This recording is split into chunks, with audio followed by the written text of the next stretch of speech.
Hey guys, what's going on? It's Karl here, back with another episode, and I've realized that I haven't done a what's on my iPhone or what apps that I'm rocking on one of my daily devices, I think since last year, so time to update this video. And as you guys know, I usually rock my iOS Apple phone device. I've got the iPhone XS Max, and I will be sharing apps that I use on the day-to-day basis. Of course, my regular ones, but the main focus will be on some of the unique ones and some that I've picked up in the past couple months that I want to share. Here we go.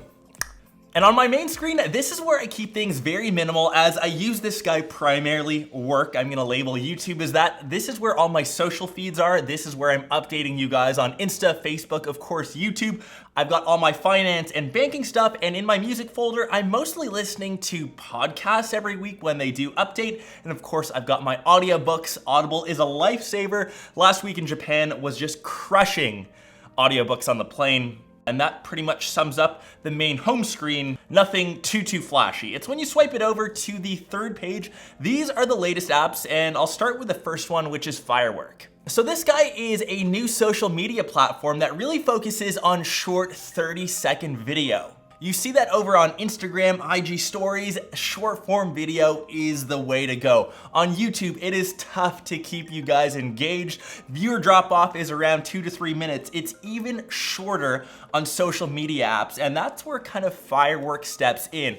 All short form video, like I said, spans up to 30 seconds. And within here, I'm actually dropping some highlights from some of my latest videos, have been cutting them down to just the best parts for you guys to kind of view. They've got an explore feed, different hashtags that you can look up, and depending on the type of content you like, whether it's tech, cars, automotive, or say even travel. It's something that I've definitely used more, and I'll leave my link, or I guess my username, if you guys want to follow me. And yeah, definitely check this guy out. I'm sure this app and this type of content will only grow in the future, so be one of the first, snag your username before they all get taken. Check out Firework. It's really cool, and I'm sure a bit under the radar.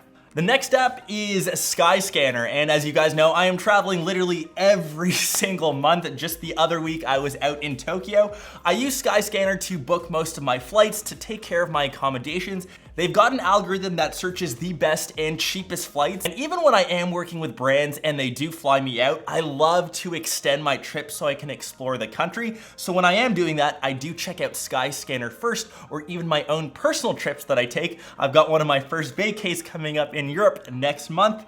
This is the app that I'll be going to.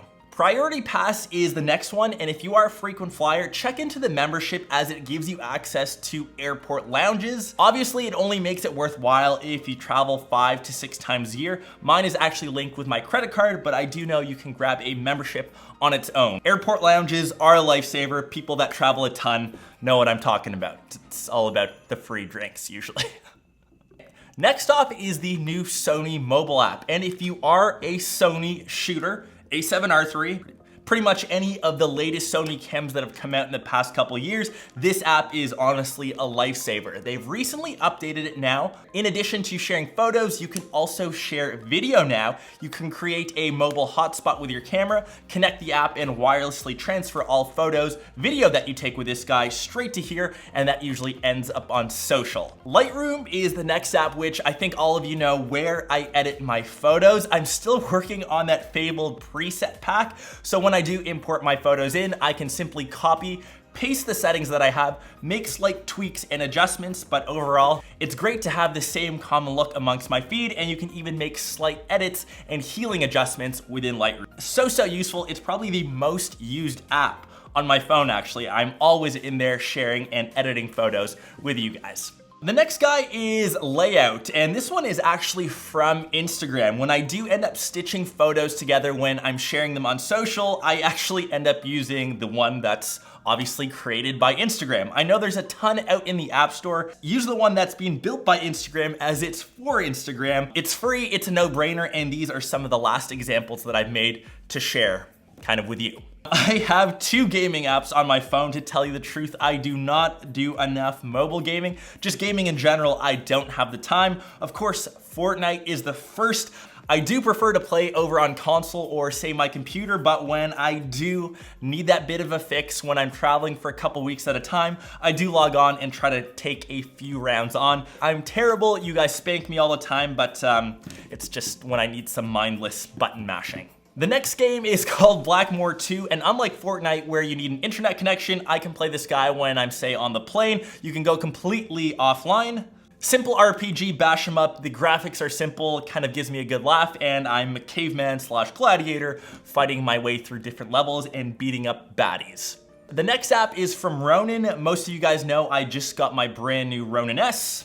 Within the app, you can change a ton of the Ronan presets and actually record pre-planned movements. I obviously didn't realize this until 3-4 weeks after I got my Ronan.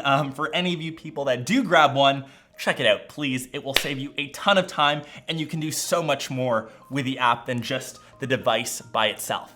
And the last app is Wayfair, where I've been buying a ton new upgrades for my condo, actually. I've got some new studio / ambient lights come in, and actually a new light that I just ordered for my living room. The thing that I like, shipping is usually free if you order more than 50 bucks. You don't have to spend the time going to a store. I know that you have to kind of take your word on what the photo looks like. You take that chance when you do online shopping. So I think it's been great, and the selection is kind of unreal. But yeah, those are the new apps that I'm using over on my iPhone. Curious what you guys think below, and if you have any other suggestions, leave them down below as well so people can check that out and give them a try. If there's any apps that I am missing, also down below is the place to let me know, and I'll feature them on hopefully one of my next What's on my iPhone videos. I'll promise to make these a bit more frequently. Hope you guys enjoyed this episode, and yeah, I'll catch you in one of my next ones or in one of my vlogs. Peace.